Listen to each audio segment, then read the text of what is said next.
Ardrishaig to Crinan Harbour, a journey along the Crinan Canal. This journey begins at lock number 1 on the Crinan Canal at Ardrishaig Harbour. Here you will see the small white British Waterways building located by the side of Lock 1, where you will find information about the canal. The full journey along the canal is from Ardrishaig to Crinan, which is just over 14 kilometres or about 9 miles. However, if you don't want to do the whole route, there are shorter sections. These are Ardrishaig to OAKFIELD, Cairnbarn to Dunardry, or BELLANOCH to Crinan. There are opportunities to stop for refreshments and toilet facilities at Ardrishaig, Loch Gilphead, Cairnbarn and Crinan. This journey takes you along the canal towpath. On the way you'll discover a lot about the canal and the landscape it passes through. Each stopping point is marked with a blue coloured disc where you can stop and watch the podcast. By the late 1700s, the Industrial Revolution was in full swing and canals were all the rage because they could transport cargoes quickly and cheaply. A canal that could shortcut the long voyage around Kintyre seemed an excellent idea, and work on the Crinan Canal began in 1794. It was built from Ardrishaig to Crinan on the Sound of Jura and opened in 1801. But there were problems right from the start, and after a few years of leaks on the one hand and shortage of water on the other, the canal company asked the famous engineer Thomas Telford to draw up a list of improvements. These were finished in 1817, and the canal has worked pretty well since then. Boats sailing the 9 miles between Loch Gilp and the Sound of Jura have to negotiate 15 locks, which allow them to climb 65 metres to the canal summit at Cairnbarn and then descend to sea level at Crinan. The first stopping point is at the Crinan Sea Lock building at Lock 1. If you're not already there, make your way along to the first stopping point and press the play button on your media player when you get there. Now press pause. We're starting our journey here at the Sea Lock in Ardrishaig. This lock was built in the 1930s so that boats could enter or leave the canal at any state of the tide in Loch Fyne. Ardrishaig was just a small seasonal fishing community before the canal brought the village new wealth and over time the beginnings of its tourist trade. A breakwater protected the canal entrance, and soon it sheltered a busy harbour which handled all kinds of goods, and fishermen landed herring for Loch Fyne's famous kippers. Although the canal did much to help Ardrishaig prosper, it was already earmarked for expansion. Landowners, the MacNeils of Gia, wanted to rehouse their tenants in the village so that they could use their land for sheep, which produced a better income. Begin your journey by crossing over the metal swing bridge and following the path on the east side of the canal, which starts at Lock 2. Continue until you reach the next stopping point beside the War Memorial between Locks 2 and 3. Press play when you reach the next stopping point. Now press pause. When herring fishing was at its busiest here in the late 1800s, this patch of ground where the War Memorial now stands was where the fishermen used to hang out their nets to dry. The nets were hung over large wooden frames known locally as the stances. The white buildings you can see across the road are where the passengers from the Glasgow steamers passed through the turnstiles before joining one of the boats that carried them along the canal to Crinan. At Crinan, many passengers would board another steamer to take them up to Fort William and beyond. Continue along the towpath, staying on this side of the canal to the next stopping point just above lock number 4. Press play when you reach the next stopping point. Now press pause. This is where passengers embarked on the tourist steamer called the Linnet for the leisurely journey to Crinan. David McBrain started operating it in 1866, and it's probably one of the most photographed passenger boats that sailed along the canal. Its red funnel, belching smoke, was a familiar sight. The Linnet sailed in the summertime and carried around 300 passengers. There are lots of old photographs showing people crammed onto her decks like sardines. This is also where Queen Victoria stepped aboard a boat called the Sunbeam for a 2-hour journey along the canal as part of her tour of Scotland in 1847. Huge crowds greeted her at Ardrishaig harbour, which was decorated with a floral arch and a tartan-covered pier. Her visit sparked off a lot of excitement, which helped start a tourist boom for the canal. You'll see on the east side of the canal a tall white building. This is the Grey Gull Inn, which started life as a coaching inn called the Poltalloch Posting House, but its name was changed to the Royal Hotel in honour of Queen Victoria's visit. A few years ago, the hotel owners changed it again to its present name, Grey Gull Inn.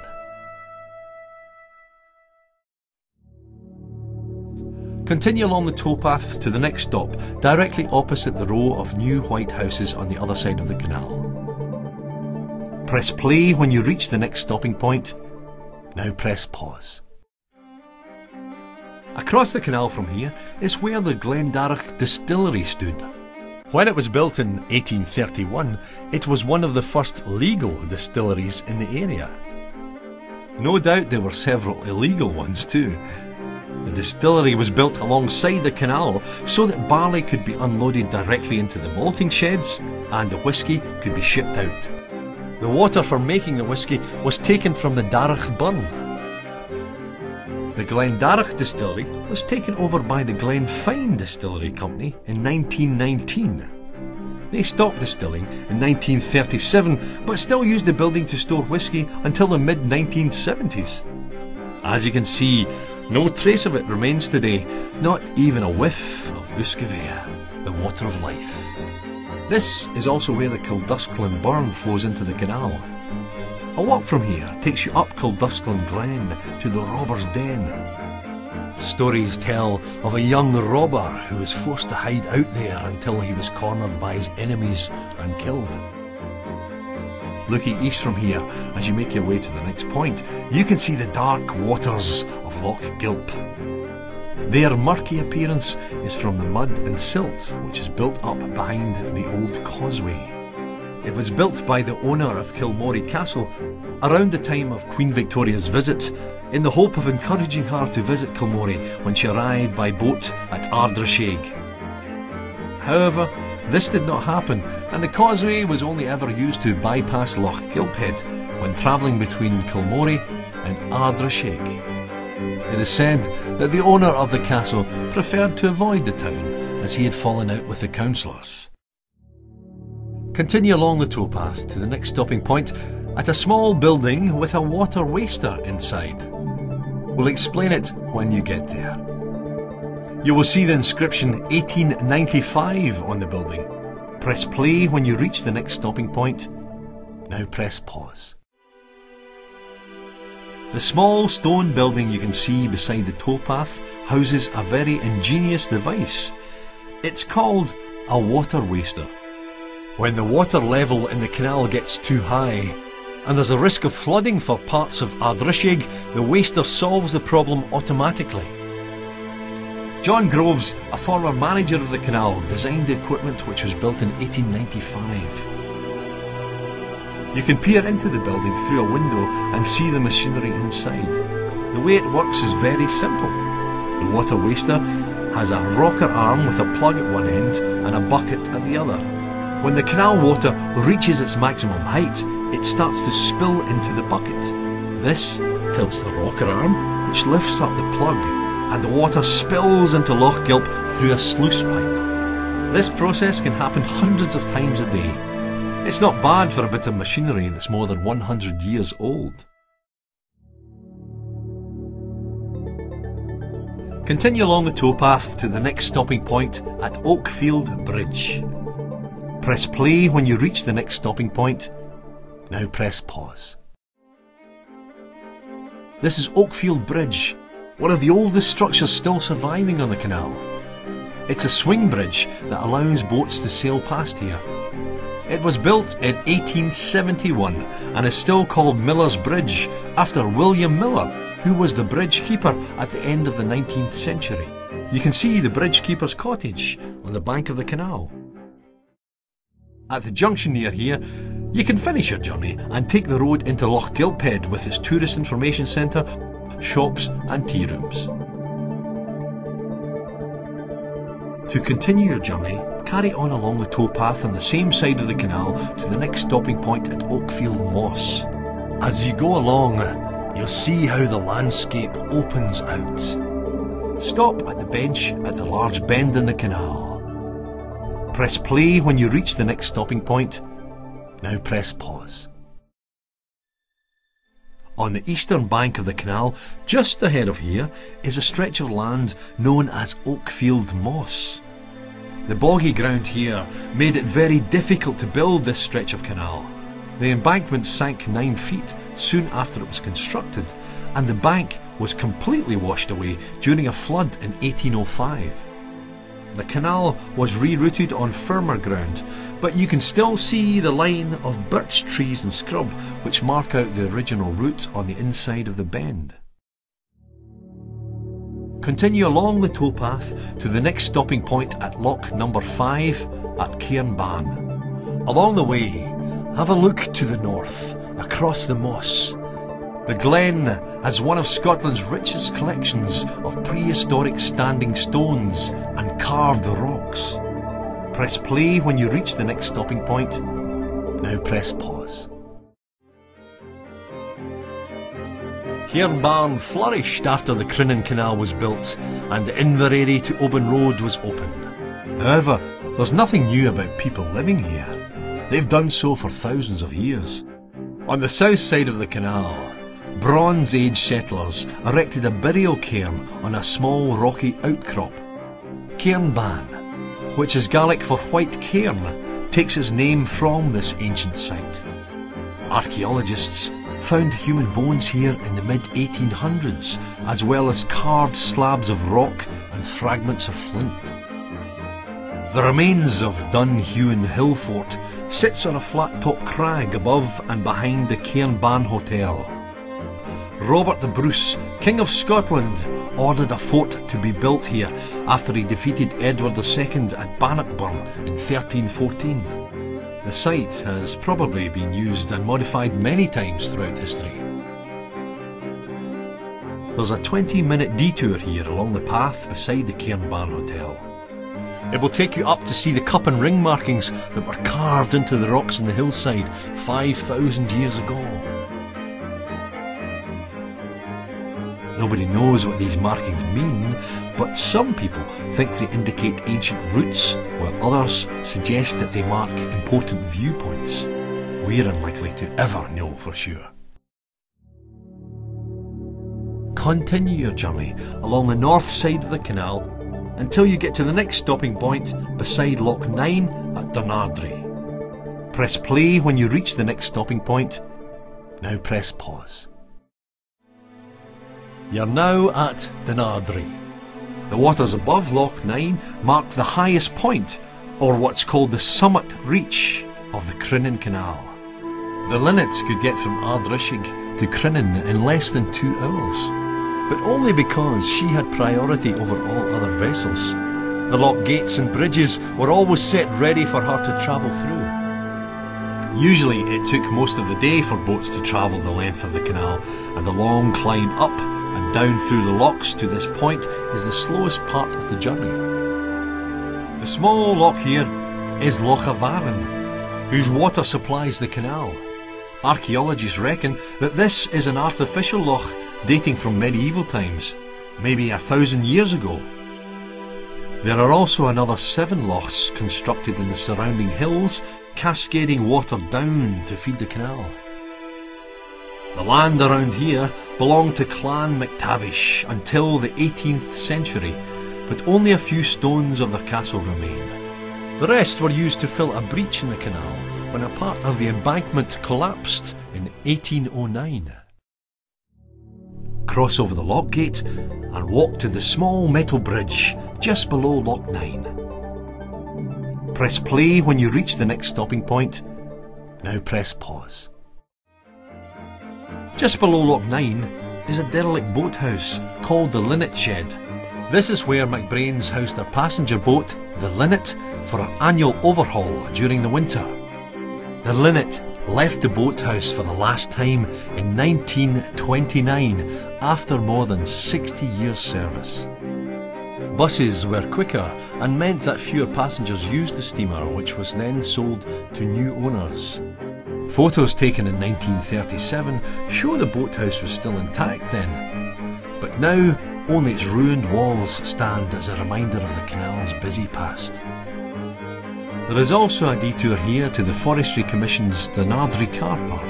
You can take short walks to spectacular viewpoints and experience the Near to Nature trail. Cross back over the canal and return to the north side. Carry along the towpath to the next stopping point at BELLANOCH Bridge. Press play when you reach the next stopping point. Now press pause. If you look north from here, you'll see across the Moynavore National Nature Reserve. Moynavore means great moss in Gaelic. This is what's called a raised mire or bog, and it's one of the largest left in Britain. It's a very important habitat and home to a wide range of plants, insects and other creatures that thrive in the damp conditions. Before the very straight road was built, much of the moss was inaccessible apart from stretches alongside the River Ad. BELLANOCH Bridge crosses the canal. An Island Ad Bridge, which was built in 1851, crosses the meandering River Ad. In the distance from here, you can see Dunad Fort. Around the 5th century AD, the kings of Dalriata made this early fort their chief seat of power. They were the Scotti from Ireland, a Gaelic-speaking people who expanded their territory from its heartland in Argyll until they eventually gave their name to Scotland. Archaeologists have learnt much about the people who lived at Dunad just from digging a few trenches. They have uncovered evidence of fine metalworking and crafts, local and imported pottery, and quernstones for milling grain. In its time, this was one of the most important early medieval power centres in Scotland. The route along the towpath now takes you on to Crinan Bridge. On your way, you'll pass BELLANOCH Marina. Like the canal at Oakfield, this is another place where the canal burst its banks in 1853 and had to be rerouted. Rows of stones show its original route. Continue your journey along the towpath to the next stopping point at Crinan Bridge. Press play when you reach the next stopping point. Now press pause. Along this stretch of the canal, you will see the sharp rocks on the south side. This was known as Propeller Corner. When the canal was drained for maintenance 100 years ago, 15 tons of ships' propellers were salvaged from the silt. You have to guess how they got there. This contradicts the words of Dan McPhail, engineer of the Puffer, the Vital Spark. He sang, "Aye, the Crinan Canal for me, it's neither too big nor too wee." Well, it could have done have been a bit wider at this point. The canal here was carved out of the hardest of rock, which took a huge amount of time, effort and wages. North of here, you'll see a spit of land called Crinan Ferry, where a passenger service used to connect with Crinan. You can see the slipway near the bridge. As you go further around the bend, you'll see the canal gets even narrower, very different from the wide expanse of water you've just passed. Continue along the towpath until the next stop at Lock 14. Press play when you reach the next stopping point. Now press pause. Crinan used to be a bustling port and was once known as Port Ree, or the King's Port. Fishing boat skippers sent their catch by boat along the canal to the smokehouses of Ardrishaig and then on to Glasgow. Linnet Cottage marks the point where passengers on the steamer the Linnet disembarked and made their way down to the pier. At the pier, they usually boarded another steamer to continue their journey north towards Oban, Fort William, Mallaig and the islands. There are treacherous tidal currents in the sea here. The most notable is the Corryvreckan whirlpool between Jura and Scarba. Among the many ships wrecked here was the Comet, the pioneer steam vessel that lies wrecked just off Craignish Point. Around on the other side of the headland from here, and accessible by footpath, is Crinan Harbour, which was built in a natural cove. This area is famous for the old acid works, where they produced pyroligneous acid. Its simpler name is wood vinegar, which was made from vapour produced by distilling wood in airless conditions. This industry, along with charcoal production, relied heavily on managing the ancient woodland, and this is partly why so much of it survives in the area today. All that is left of the acid works now is the tall red brick chimney. This is the end of the podcast journey. If you want to explore the area further, there are walking and cycling routes to Carsaig and Tay Valach. If you're returning to Ardrishaig or Loch Gilphead, go back the way you came or catch a bus. You should try to visit Kilmartin Glen with its spectacular prehistoric sites, or explore the many delights of Knapdale Forest.